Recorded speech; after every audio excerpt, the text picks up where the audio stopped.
Começou. Está iniciando.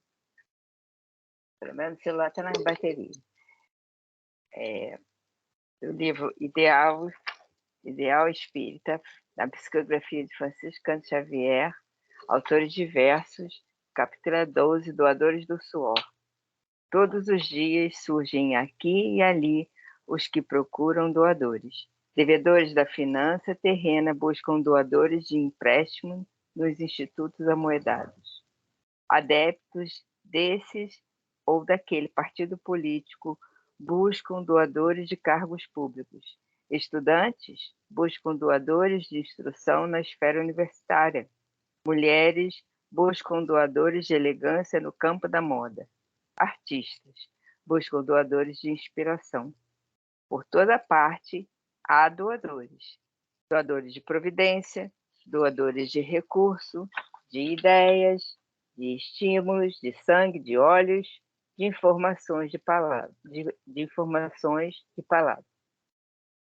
E Jesus também caminha na terra, procurando certa categoria de doadores difíceis de encontrar, os doadores de suor, que trabalhem desinteressadamente na construção do seu reino de luz. Irmãos, o divino amigo nos bate às portas do coração, pedindo serviço. Sigamos adiante, guardando a felicidade de sermos com ele os doadores de suor, aura celeste. Pronto. Obrigado, Senhor, por mais este momento, por mais esse encontro. E tenhamos nós hoje a tua ajuda, a ajuda dos nossos amigos espirituais, para a melhor compreensão de tudo aquilo que vai nos ser doado hoje, e que possamos entender o melhor possível, melhor interpretar, para que também melhor trabalhemos com tudo isto. Obrigado por tudo, Senhor. Mas queremos agora pedir por todos nós aqui do grupo, os que estão presentes, os que não estão, que suas energias, seu amor, cheguem na casa de cada um do grupo. Que cada um possa se sentir melhor neste momento. Mas queremos também, Senhor, pedir não somente para o grupo. Queremos pedir por amigos, parentes, vizinhos e por todos aqueles que fazem parte do nosso dia a dia. Que o Senhor abençoe a todos, abençoe aqueles que estão doentes, físicos, moral, psicologicamente, aqueles que estão desempregados, problemas financeiros, sem lar. Que as suas bênçãos, o seu amor, possam chegar até todos eles se sentirem nesse momento melhores. E, Senhor, não temos muito mais a pedir, temos mais a agradecer de novo por este momento. Que todos os bons espíritos, os bons amigos que estão entre nós possam nos ajudar para que essa noite seja de muita luz. Graças a Deus. Graças a Deus. Boa noite, Consuelo. Boa noite, Consuelo. Boa noite, Elisa. Boa noite, Afrânio. Pela voz está melhor, né? O Evangelho segundo o Espiritismo hoje, tá? Mais ou menos. Demora um pouquinho. Pô, conhecido meu teve uma virose braba semana passada, não sabe, foi internado achando que era derrame ou infarto. É da virose, tá, gente? Da virose. Ficou lá 2 dias lá. Saiu hoje, aliás, né? Segunda. Sábado, domingo, segunda. E constataram que não foi derrame, nem pré-infarto, não. Virose. Tal da virose. Que isso? É. A virose dá sintoma parecido com derrame? Deu. Nele deu. Que coisa, hein? E ainda ficaram em dúvida se era derrame, se era infarto, pré-infarto, né? Ficaram na dúvida ainda. Depois de vários exames e tal, 2 dias que constataram que realmente é da virose. E os exames que saíram constataram que não foi aquilo, mas estão querendo descobrir o que foi, né? Até coluna já cogitaram, mas diz que ainda ninguém sabe nada. Impressionante, né? É. Bom, que, né, já que estamos falando nele, é Paulo o nome dele, mora lá no Capivari, né? Que os bons amigos, médicos do espaço, possam ajudá-lo, né? Assim seja. Bom, Nós estamos no Evangelho segundo o Espiritismo hoje, no capítulo 20. Nós estamos no item 3. isso. O capítulo 20 é Trabalhadores da Última Hora. Vamos usar no capítulo item Nós estamos falando do últimos serão os primeiros, que nós comentamos os comentários semana passada, né? E vamos continuar nos comentando. Bom, tudo pronto? Para morrer, let's go. Jesus gostava da simplicidade dos símbolos, e na sua linguagem máscula, os obreiros que chegaram na primeira hora são os profetas.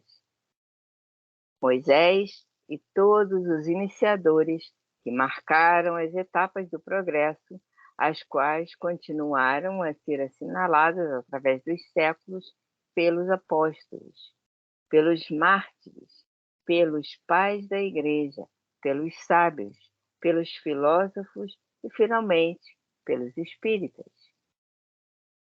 Estes, que por último vieram, foram anunciados e preditos desde a aurora do advento do Messias e receberão a mesma recompensa. Que digo? Recompensa maior. Últimos chegados, eles aproveitam dos labores intelectuais dos seus predecessores, porque o homem tem de herdar do homem e porque coletivos são os trabalhos humanos. Deus abençoa a solidariedade. Bom, Aliás, olha só, tem uma coisa aqui muito importante. Os últimos, quem somos? Nós. nós, E espíritos, nós já comentamos isso várias vezes. Nós pegamos tudo mastigadinho. Está tudo mastigado. Então, a nossa produção tem que ser muito também. Né? Olha lá os profetas, os primeiros que vieram. Eram verdadeiros, né, ferreiros, né? Malhando em ferro, duro, e às vezes o ferro não estava frio o negócio. Né? Vocês já viram a oficina de ferreiro como é que é? Né? O ferro eles botam naquele negócio num fole que tem lá, que o carvão vira brasa, o ferro vira brasa, só aceita ser trabalhado à base de marretada, né, de marreta, martelo, quando ele está mesmo aquele negócio vermelho mesmo, brasa. Aí o ferro dobra o ferro.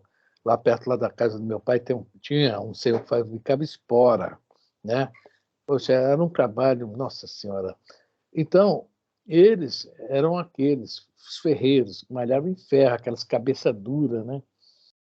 Aí depois vai falando aqui, vai vindo os pais da igreja, né? Os sábios, filósofos, mas todos eles foram deixando o quê? Material para nós. Muito material. Tem muita coisa para a gente ler e pensar. Eu do pai da igreja mesmo, eu mesmo sou um que sou leigo, mas eles têm muita coisa, que eles estiveram bem próximo ao início do cristianismo. Né? Tem vários, Eusébio, né? O Santo Agostinho, tem outros, né? Tem vários lá que eu vejo falar. E eles tinham, assim, eles pegaram aquelas ideias de início e trouxeram para nós. Né? E né, quantos né, assim, missionários do Cristo não vieram também de lá para cá? A gente vai ver Francisco de Assis, Teresa de Lisieux, tanto né, santos, né, que vieram trazendo mais coisa, mais trabalho, mais coisas para a gente aprender. Chega né, o Renascimento, Iluminismo, mais coisas para a gente aprender. Então, essa é a nossa responsabilidade. Nós estamos com tudo na mão, mastigadinho, o que é que nós temos que fazer agora?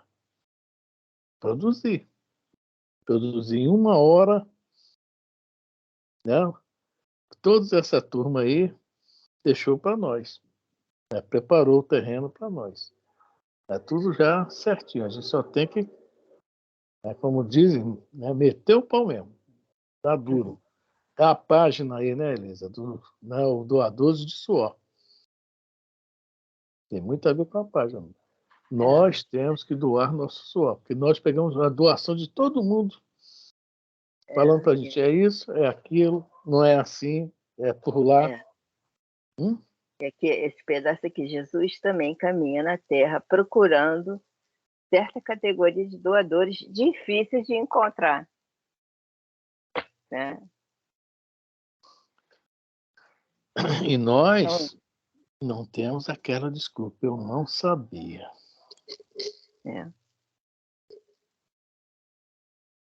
A responsabilidade, né? É a nossa responsabilidade. Por isso que nós somos considerados os trabalhadores de última hora. Não é que nós somos os melhores, não. É que nós temos tudo na mão para sermos os melhores realmente. Mas os melhores não na questão do orgulho bobo. Os melhores por melhor produção, por melhores doadores de suor.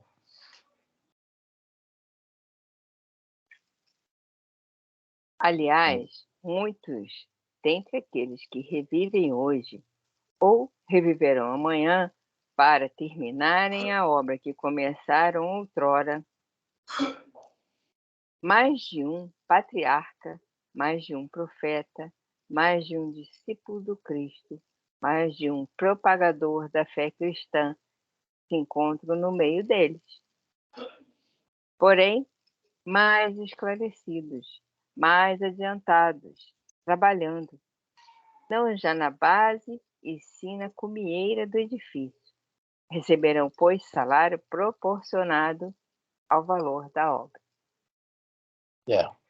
Aí a gente vê o seguinte, né? Essa questão da reencarnação, né? Mas que tem outro assunto aqui que veio na cabeça e fugiu. Quando a gente vê aí, né? Um Haroldo Dutra, né? A gente vê vários outros. Não estou falando Haroldo Dutra, mas tem vários outros. A facilidade que eles pegam um livro espírita, doutor Bezerra de Menezes, né? O próprio Chico Xavier e outros, Divaldo, pegam um livro, vê a mensagem, até uma interpretação assim, porque, né, já estiveram e continuam trabalhando, né? Então, né, assim, eu queria falar, vocês se lembram da página que tem no Boa Nova, Os 500 da Galileia? Uhum. Lembra? Jesus primeiro, o negócio hoje está, Jesus primeiro, ele convocou o quê? 12 apóstolos. Depois dos 12, ele convocou mais alguns, né? E mandou sair pelas cidades, aquele lance de onde bateu o chinelo, onde não recebeu, etc. Depois ele convocou mais 500, que são os 500 da Galiléia. E de acordo com o que está lá, fala que esses 500 estão sempre entre nós, reencarnando, que isso é um grupo, tá? Que está aqui geralmente para nos ajudar no nossa caminhada evolutiva, né? É o que está falando sobre aqui. Mais de um profeta, mais de um discípulo do Cristo. Né? Diz que aquele Pietro Baldi mesmo era muito ligado a Pedro, né? Tanto que o nome dele era Pedro em italiano, né? Etc. Que eles estão sempre aí. A turma está sempre aí. Francisco de Assis, que foi João Evangelista, e assim por diante, né? Mas o trabalho deles realmente é maravilhoso. Por isso que eles vão receber de acordo com o trabalho deles. Não pode comparar com o nosso, né? Está falando aqui. Mas nós podemos melhorar o nosso salário, né? Deveríamos. Beleza. O belo dogma da reencarnação eterniza e precisa a filiação espiritual. Espera aí, Elisa. Dogma? No Espiritismo tem dogma? Tem. Né? Dogma da reencarnação. Nós fizemos esse estudo, tá lembrado? Na sua casa até. Né? Tem dogma, mas não é dogmático. Por que não é dogmático? Está lá no livro da Gênesis, no capítulo 1 ou 2, que eu não me lembro, não sei que era o item 54 e 55. É o capítulo 2. Por que não é dogmático? Vai pegar o livro? Oi? Vai Peraí, pegar o livro aí? Viu, pegar, Consuelo? peraí. Pior Não, que que eu eu não tava estou com o meu pegando o aqui, não. carregador aqui. Peraí. Gênesis. Capítulo o quê, Fran? Acho que é o 2. Capítulo Item 2. 54 ou 55. O dia espiritismo jamais será. 54.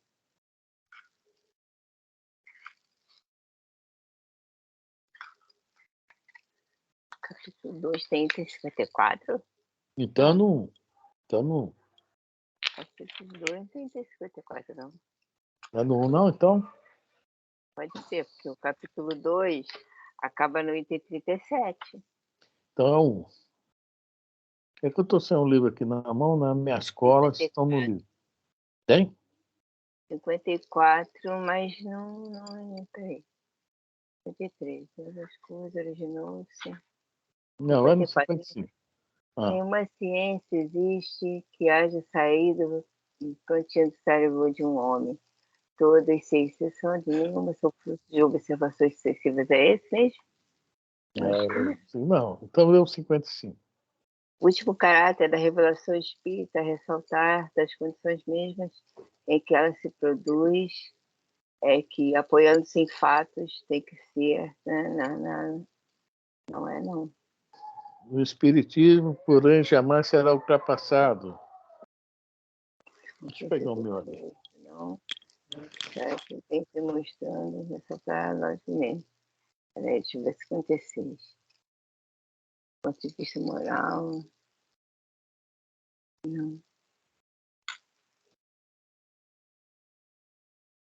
Sei.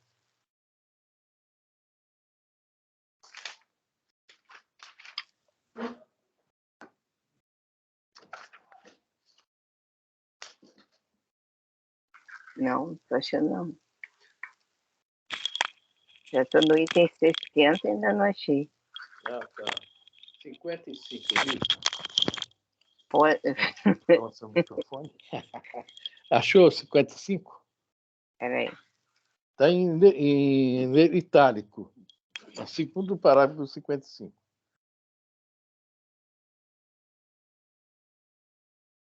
Então vamos fazer a pergunta: por que o Espiritismo, a reencarnação é um dogma, mas o Espiritismo tem o dogma, mas não é dogmático? Olha, a resposta está aqui. 55, em itálico, lá no segundo parágrafo. O espiritismo jamais será ultrapassado, é isso? Porque se as novas... Então lá, caminhando de par com o progresso, caminhando ou seja, de par com o progresso, os avanços que vieram, o Espiritismo absorve. Vamos lá. o espiritismo jamais será ultrapassado. Porque se novas descobertas lhe demonstrassem estar em erro acerca de um ponto qualquer, ele se modificaria neste ponto. Se uma verdade nova se revelar, ele aceitará. Entendeu? Porque não é dogmático. E dogma significa é uma base de uma doutrina, de uma igreja, de uma religião, de qualquer coisa. É uma base, é um dogma. Né? Nós temos o dogma da reencarnação, mas, né, tem outros também. Né? Vamos falar, qualquer um que estiver que ver que está errado, ele vai junto. Ele está sempre de par com o progresso, andando junto ao progresso. Por isso que fala que o Espiritismo, né, a ciência e a religião se separaram, o Espiritismo não. Anda junto com ela, né, com as novas novidades, etc. É lógico, depois que houver uma verdadeira comprovação que está certo, e se o Espiritismo estiver errado, é para acompanhar. Kardec deixa bem claro isso aqui para a gente. Então, o Espiritismo tem dogmas, mas não é dogmático. É diferente de outros lugares, outras religiões, que têm dogmas e não admitem estar errados. Tá? A nossa doutrina admite o erro. Só que até agora, né, por enquanto, não apareceu esse erro. Certo? Consuelo, você não assistiu esse estudo, né, Consuelo? Não estava lá, não. Pois é, mas deu para entender, né? Não, entendi sim. Eu só queria saber quem é que vai ratificar esse novo acontecimento, essa nova ideia ou esse novo pensamento Ou essa modificação no espiritismo? Nós. Nós quem? Nós. Não precisa ter assim, é o Papa, é a FEB. Não, não há necessidade disso. Nós mesmo vamos acompanhar o progresso. Nós não há necessidade, não temos assim como eu falo, um comandante, um supremo. A Igreja Católica tem um Papa, as evangélicas, cada um tem o seu pastor, né, etc. Nós não temos isso. Então, nós vamos realmente ver se realmente é verdade. O problema é esse. Está havendo um negócio aí do Kardec é racista. Você já deve ter ouvido falar. Já li. Já. Tá, eu não quero falar sobre isso, mas só para você ter ideia. Estão querendo que a FEB modifique o livro, esse livro, acho que é a Gênese mesmo. Pô, gente, será que é isso? Qual o sentido que ele escreveu? É totalmente diferente de racismo. Totalmente. Aí vem, né? O problema é isso. Nós queremos modificar o que não nos faz, assim, não gostamos. Não é assim. É para modificar o que realmente deve ser modificado. Por exemplo, amanhã prova que a reencarnação não existe. Se houver realmente, apesar que a gente só consegue provar que existe cada dia que passa mais, né? Vamos mudar. É nós mesmos que temos que mudar, viu, Conselho? Não é esperar. Nós não temos chefes, nós não temos ministros, nós não temos nada disso. Logicamente, os próprios bons espíritos virão nos avisar, ó, preste atenção, tal, né? Tá, Temos tá certo. a mediunidade, temos tudo aí. Não é assim, o negócio vai lá na FEB faz um decreto-lei. A partir de hoje, não é assim. Então vamos lá, Elisa. O belo dogma da reencarnação eterniza e precisa a filiação espiritual. Chamado a prestar contas do seu mandato terreno, o espírito se apercebe da continuidade da tarefa interrompida, mas sempre retomada. Ele vê, sente que apanhou. Peraí, a minha cadeira está aí para trás. Ele vê, sente que apanhou de passagem o pensamento dos que o precederam, entra de novo na lista, amadurecido pela experiência para avançar mais que todos, trabalhadores da primeira e da última hora, com os olhos bem abertos sobre a profunda justiça de Deus, não mais murmuram, adoram. Interessante, né? O que está falando esse parágrafo aqui. E a gente, né? Como nós falamos a palavra reencarnação, né? Alguns de nós, de repente, já foi de uma certa forma espírito, espiritualista em outra encarnação, né? Já tínhamos assim uma certa ideia tudo que o espiritismo nos ensina, né? Vida futura, reencarnação, etc., lei de causa e efeito, né? E estamos dentro desse trabalho né, desde as primeiras horas, e sempre retomando. Aí a gente pensa de novo. Chegamos na última hora. Muitos de nós desses que vieram se tornaram espíritas. Olha aí. Se nós já estávamos lá em outras horas, a nossa responsabilidade agora é maior ainda. Já temos também, além dos né, que fala aqui dos saberes intelectuais que trouxeram para nós temos, né, se a gente estava caminhando junto, mesmo sendo contra, fazendo nossas burradas, etc., mas a experiência, o conhecimento adquirido está conosco. Você vê que é muito fácil, quando a gente pega um livro espírita, compreender, aceitar. É uma coisa latente em nós, a aceitação. Enquanto os irmãos nossos de outras religiões não aceitam isso, e realmente é difícil para compreender. E de repente nunca viveu isso, está ouvindo agora pela primeira vez. Ou ouviu muito superficial, não deu para.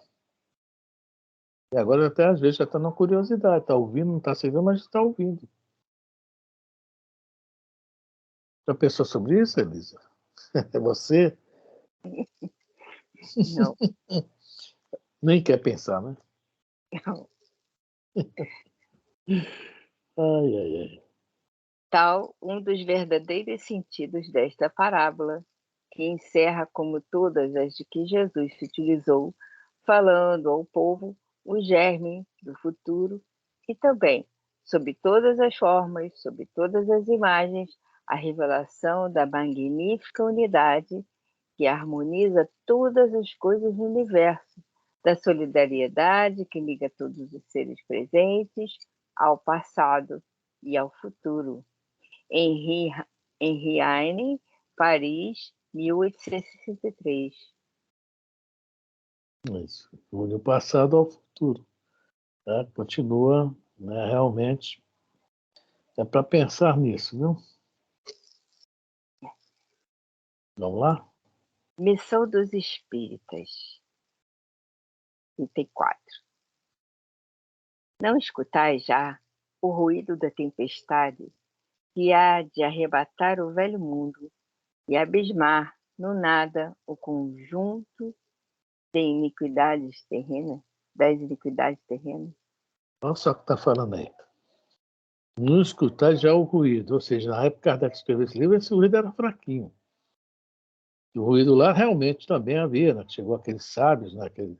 Os iluministas, né? Aquele pessoal, não. E eles balançaram na época, né? O planeta, aquelas ideias diferentes, né? O Napoleão, né? Napoleão começou a bater de frente com o Vaticano para tirar um pouco de poder da Igreja. Tanta gente que teve naquela época, Voltaire, o Pestalozzi e outros, né? Então, ali começou o ruído da tempestade, que há de arrebatar o velho mundo e abismar do nada o conjunto das iniquidades terrestres. Agora nós estamos já né?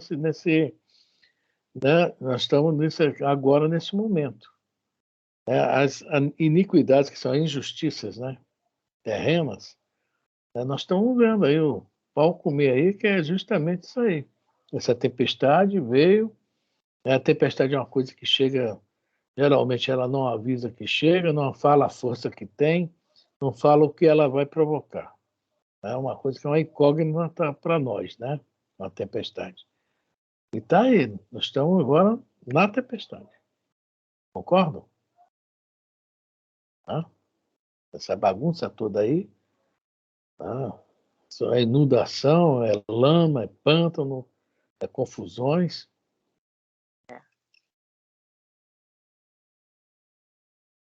Ah, bem dizei o Senhor, vós que haveis posto a vossa fé na sua soberana justiça, e que novos apóstolos da crença revelada pelas proféticas vozes superiores, ides pregar... Não, peraí, me perdi. Isso mesmo. Ides pregar o novo dogma da reencarnação, de novo, né? E da elevação dos espíritos, conforme tenham cumprido, bem ou mal, suas missões e suportado suas provas terrestres. Só empregar esse dogma aí e falar sobre, né, a vida futura, que, né, isso aí, né, a elevação dos espíritos é a vida futura e na evolução, né? Já é um ponto positivo para nós. Por isso que às vezes a gente fala isso aqui, né? Ele está falando, conforme tenham cumprido bem ou mal suas missões. O negócio é a gente tentar. Também não precisa ir pregar na rua, mas através, principalmente, dos nossos atos, é que a gente vai chegar nisso, né? Que as pessoas veem a diferença até, né? Quando a gente conversa, quando a gente fala. E quando houver oportunidade, sim, é colocar essas ideias. Aí, comigo, pelo menos, de vez em quando acontece, né? Acontece, você é espírita, eu não acredita em reencarnação. Quando fala isso, é que está querendo ouvir alguma coisinha sobre isso. Aí a gente vai bem lightzinho, poxa, porque um nasce cego, o outro maneta, o outro, né, com problema com a perna maior que a outra e tal. Será que Deus errou na hora de fabricação? Errou no botão lá da máquina? Ele não é justo? Né? Se ele é justo, ele não pode botar um melhor que o outro, um mais inteligente que o outro. Esses toquezinhos assim é muito bom. Não, a reencarnação existe, que existe um livro que tem doutor Ian, não sei quem, né? Tem esse Ian Stevenson, lá, foi da Índia. Não adianta falar isso. Não adianta. É no popular, suavemente. Tá? Porque se todo mundo compreendesse suavemente, bem de leve, essa história da reencarnação, não haveria tanto crime, né? Tanta injustiça, tanta coisa que nós vemos aí, tanto egoísmo, tanto orgulho. Uma simples palavra, reencarnação tem o poder de, não vou falar consertar isso tudo, mas de derrubar muita coisa disso, tem. Será que aquele que rouba, né, o político que dá golpe, será que ele daria o golpe sabendo que vai ter que prestar conta lá em cima com o homem disso? Não é a lei daqui, é a lei de Deus, lei divina. Então, realmente, essa palavra é importantíssima, é a encarnação.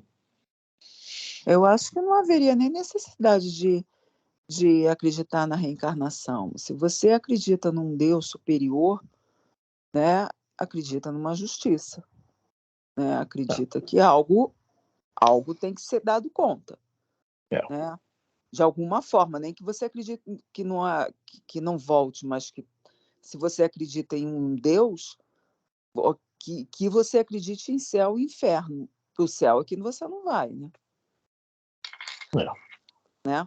Eu acho que não há nem a necessidade de você acreditar na reencarnação. Agora, se você acredita em Deus, você sabe que você vai ter que prestar conta. Se você acredita em algo maior, ou se você frequenta um centro de umbanda, sendo político e batendo tambor e fazendo mal e roubando, é porque você acredita no espírito. Se você acredita no espírito, você acredita em algo além. Se você acredita em algo além, você sabe que você está devendo, né? E que você vai ter que pagar. Muitos deles batem tambor, vão em centro espírita, pede, roga, dá dinheiro, faz não sei o quê, mas dinheiro não vai pagar a conta, né? E eles sabem disso. De uma forma ou de outra, né? Se você acredita no espírito, você sabe que você vai ter que dar conta disso, né? Mas aí vai cair uma pergunta, Consuelo, assim, tipo assim, poxa, o fulano fez mal a vida inteira, morreu rico pra caramba, poderoso, isso e aquilo, e foi tudo conquistado com roubo, com isso, com golpe, etc, Você etc. sabe que eu penso muito isso também? Está entendendo, Consuelo? Então, se não houver Penso realmente a questão da vida futura e reencarnação, vai ficar incompleto esse assunto. Ele se completa com isso aí. Entendeu? Vai ficar incompleto, porque a pessoa vai acreditar, mas não vai saber como que essas leis divinas agirão. Se o fulano que deu golpe, esse que eu falei, né, deu golpe e viveu infartou aos 93 anos dentro de uma piscina lá bem à vontade. Quer dizer, poxa, o cara até por morrer foi feliz, né, materialmente falando, né? Então, essa questão da vida futura, que vai levar até a reencarnação, é necessária.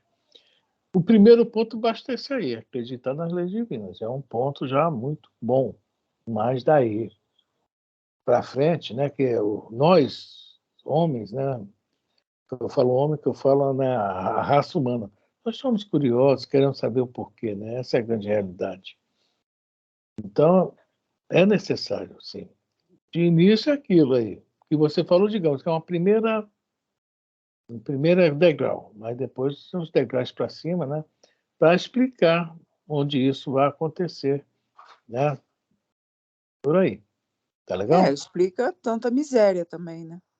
Explica tudo. A reencarnação. Explica a miséria, explica você pensar assim, como é que um ladrão, um político ladrão, né, pode roubar remédio, merenda escolar e tudo, e ter dinheiro e ter felicidade e tudo, enquanto você vê tanta gente miserável passando fome. Aí você pensa assim, bom, mas aí o miserável de hoje é o ladrão de ontem, né? Isso. Né? É por aí.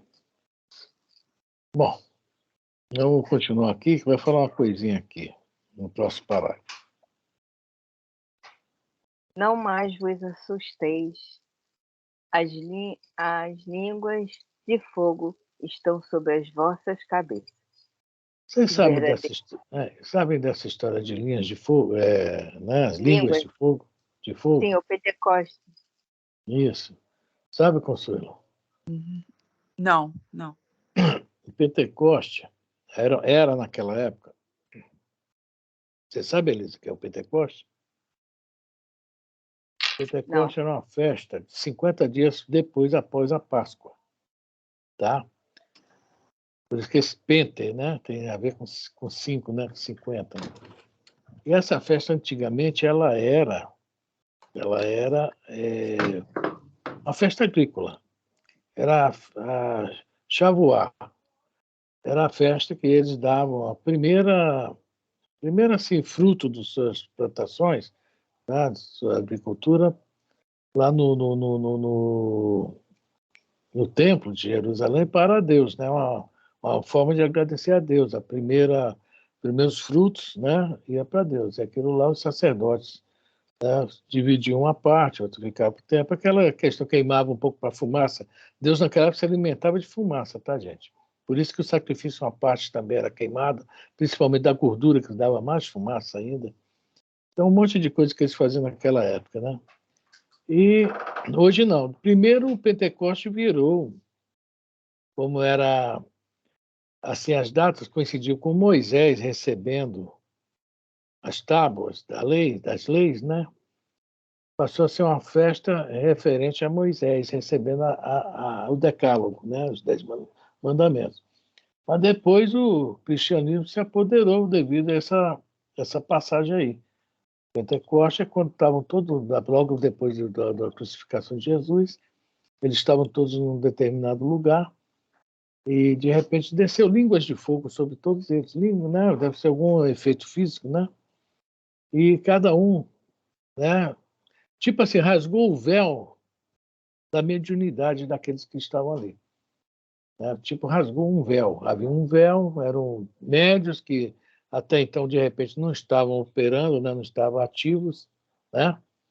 Rasgou o véu. E todo mundo começa, né, a falar lá para impressionar, né? Impressionar. E em cada um, por exemplo, tinha um da Pérsia, começou a, né, receber um espírito falar no seu idioma, outra não sei da mídia, outra não tá, vários países que estavam lá, várias nações, no caso, na época não era país, eram nações, cada um começou a falar no seu idioma. Então, ali, nós podemos falar que é um batismo da mediunidade. O profeta Joel previu muito antes de Jesus, né? Vossos jovens e vossas jovens profetizarão. Tem isso tudo no Atos do Apóstolo, capítulo 2, tá? Mas aí eu botei uma paginazinha aí que é com Emmanuel, como sempre, fala sobre línguas de fogo. Eu botei no Zap, Vinha de Luz, liçãozinha 106. E o Emmanuel tem uma mania de pegar essas coisas e jogar para a gente, né? 106? Não é 106, não. Ué. 103, desculpe. 103. Linha de luz 103. Está com o livro, Elisa?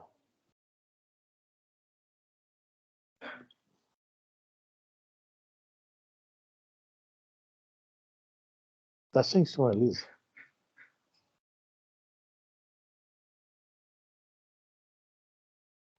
Entrou um carro com música ligada aqui, aí eu desliguei o som.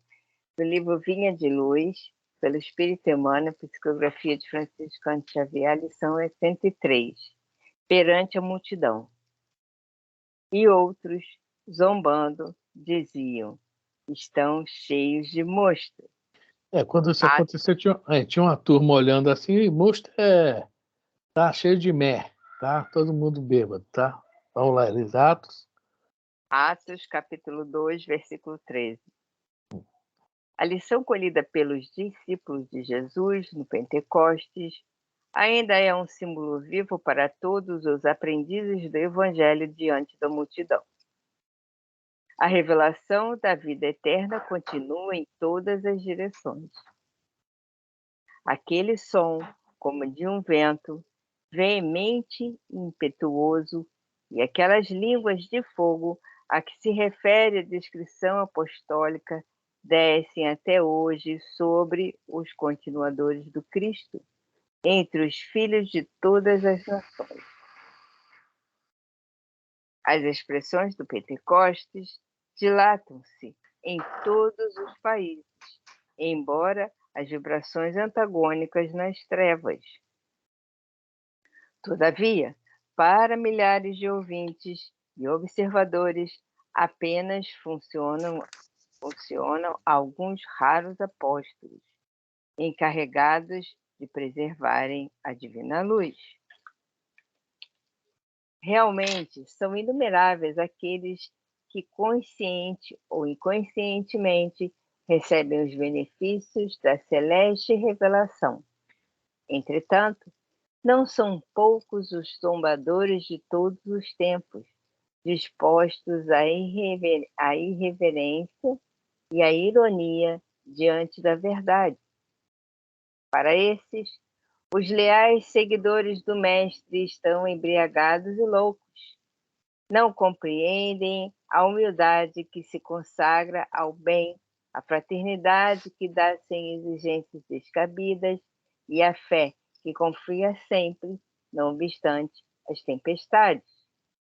É indispensável não estranhar o assédio desses pobres inconscientes se te dispões efetivamente a servir ao Senhor da vida.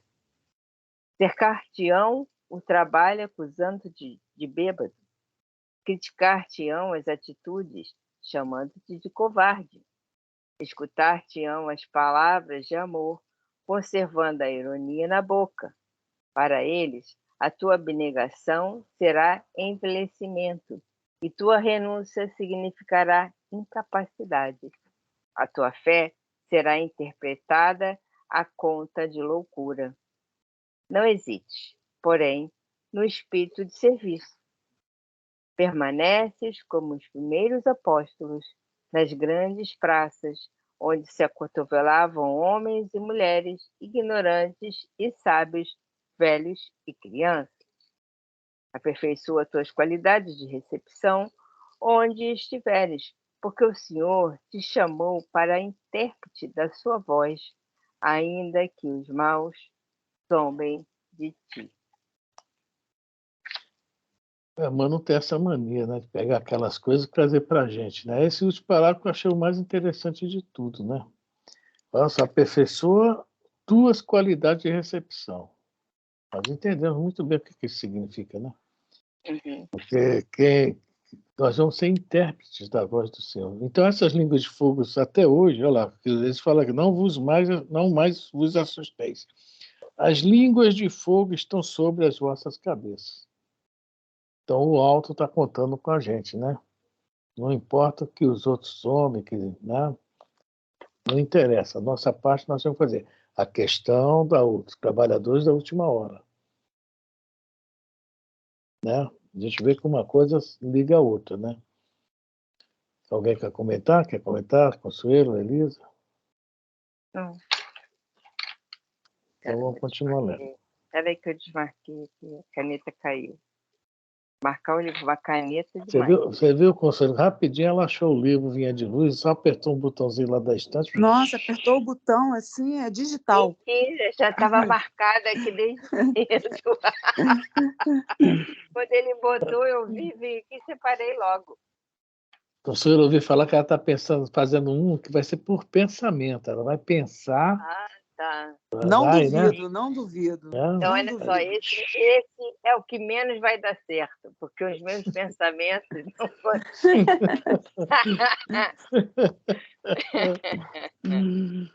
Ai.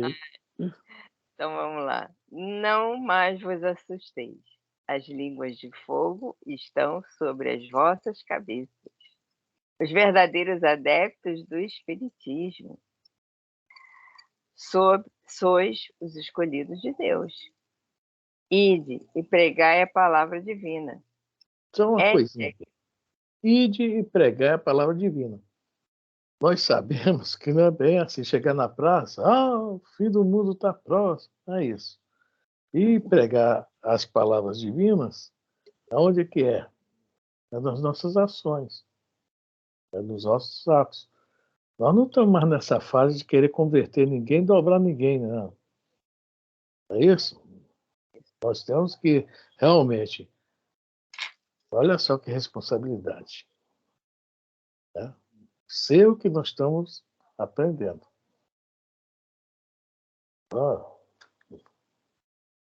Algum comentário? Não há o que comentar. Ficou todo mundo calado de repente? Será que eu falei algo demais? Não. Demais somos nós. Pois é. É Olha só chegada a como eu falei. hora. É chegada a hora em que deveis sacrificar a sua propagação, os vossos hábitos, os vossos trabalhos, as vossas ocupações fúteis. Ide e pregai. Convosco estão os espíritos elevados? Certamente falareis a criaturas que não quererão escutar a voz de Deus, porque essa voz as exorta incessantemente à abnegação. Pregareis o desinteresse aos ávaros, a abstinência aos dissolutos, a mansidão aos tiranos domésticos, como aos déspotas. Palavras perdidas, eu sei, mas não importa.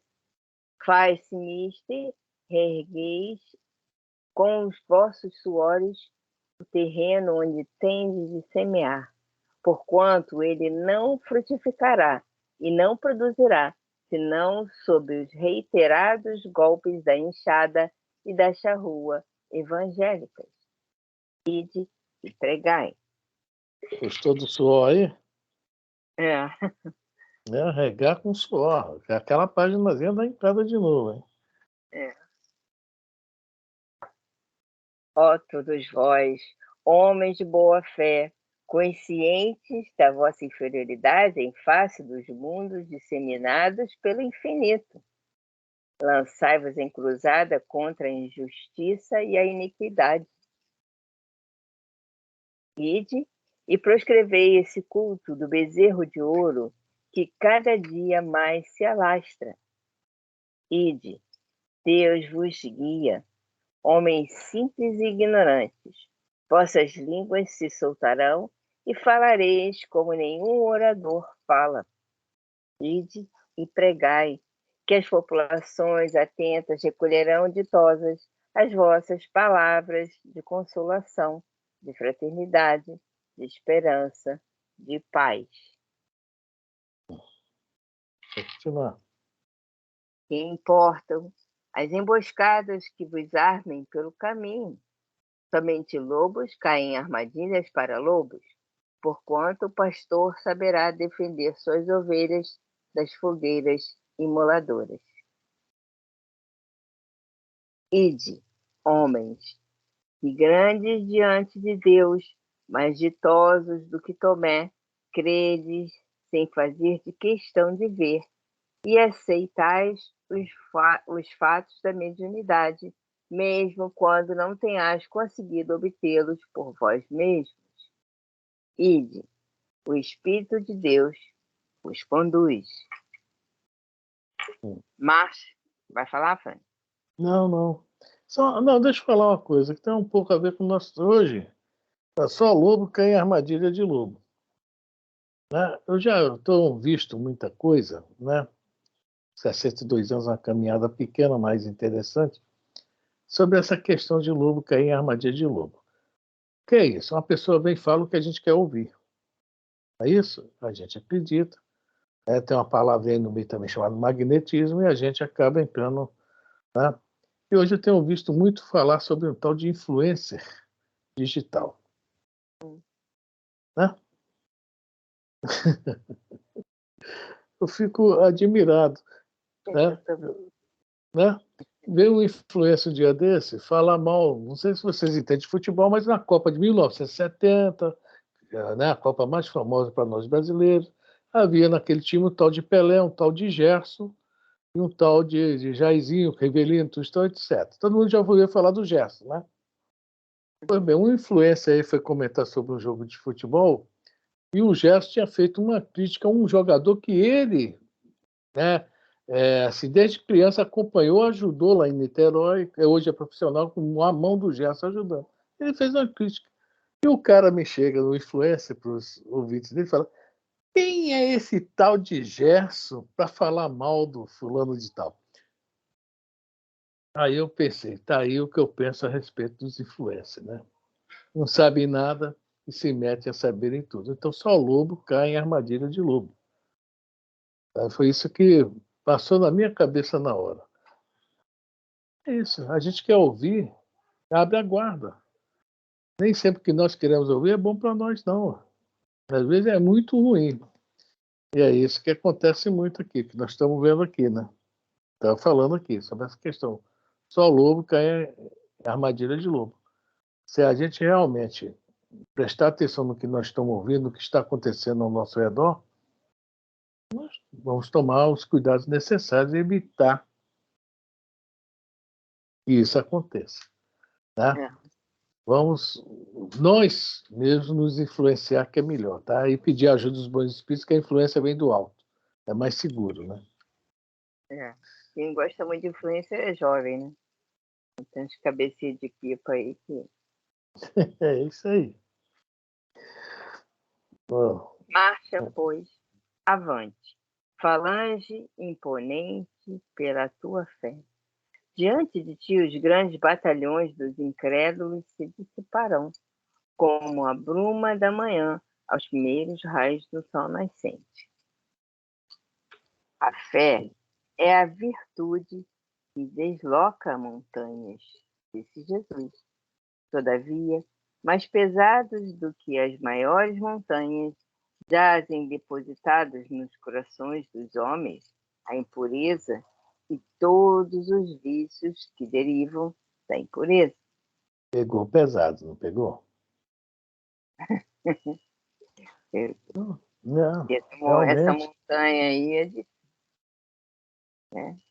Muito... Dessa montanha aí está encerrada aquelas coisas boas, egoísmo, orgulho, vaidade. Mas são camadas sobre camadas nessa montanha. Tem que, né, como faz assim, né? Pegar e tirar tudo, né? Digamos assim, né? Olha só que trabalho, né? É como quando o geólogo vai estudar uma montanha, ele vai cortando, fazendo cortes na montanha para ver as fases, as eras, né? Vai marcando as eras do gelo, né? E essas montanhas que a gente tem são exatamente assim, vai botando uma coisa em cima da outra. Se cortar no meio, vai ver tudo enfileiradinho, assim. Eu vou só falar uma coisinha aqui que aconteceu um dia desse. Nós fizemos um aterro e botamos um pódio. Aquelas fotos que arrancam das ruas, o pessoal vende. Aquilo fica assim um excelente piso em terreno, tá? Em galpão que não é cimentado. Nós botamos aquilo lá. Pô, não deu certo. Todo caminhão que andava, entrava, afundava. Até que chegou um cara que falou: ó, o aterro está por baixo desse pó de asfalto, ele não presta. Tá? Aí explicou por que não prestava. Se você quiser, eu venho aqui, que eu tenho um trator, faça esse serviço, você vai ver como vai ficar. Ele foi lá, tirou todo aquele pó de asfalto, botou no canto, tirou todo o aterro que estava por baixo, que era uma lama mesmo, que não firmava. Jogou ela fora e botou de volta o pó de asfalto. Então, tá uma pista de kart lá agora. Tá uma beleza. Então, quando falou isso aqui, eu me lembrei disso. Quer dizer, não adianta a gente tampar, tá? Tem que remover, né, no caso, as impurezas. Né? Não adianta botar as coisas bonitas por cima, porque as impurezas ainda estão lá. Eu aprendi vendo esse negócio desse aterro, eu fiquei, meu Deus, quanta sabedoria do cara, lógico, é o trabalho dele, mas tem a ver com isso aqui, que nossas impurezas estão lá. Então, nós temos que removê-la mesmo. Removê-la para botar um material melhor por cima, né? E está tudo lá, séculos e séculos, milênios e milênios, né? É aquele porão lamacento, lodacento, cheio de coisa que ninguém mexe, que ninguém vê, mas que está lá. Tá lá. É aquele armário cheio, aquele armário cheio de roupa que a gente não usa, mas que a gente não dá, é aquilo. Tudo com buraco de praça, né? A gente quer guardar, que a gente vai precisar. A Consuelo que gosta dessa palavra. O chiqueirinho está lá. Bom, já deu uma hora. Melhor a gente parar por aqui e começar nisso aí. Eu não estou com caneta para marcar eles. Você marca, semana que vem continua aí a fé e a virtude, que eu achei tão interessante esse. Eu não trouxe caneta, não tenho como marcar. Nem tem aqui também, não já estou procurando. Tem tudo, menos caneta. Tem até um teclado aqui atrás de mim. Se quiser tocar aí, quem quiser, tá aqui, tá? Vem do meu lado. Olha aí, ó. Se eu tocasse, ó. Pois é. Bom, vou parar de gravar.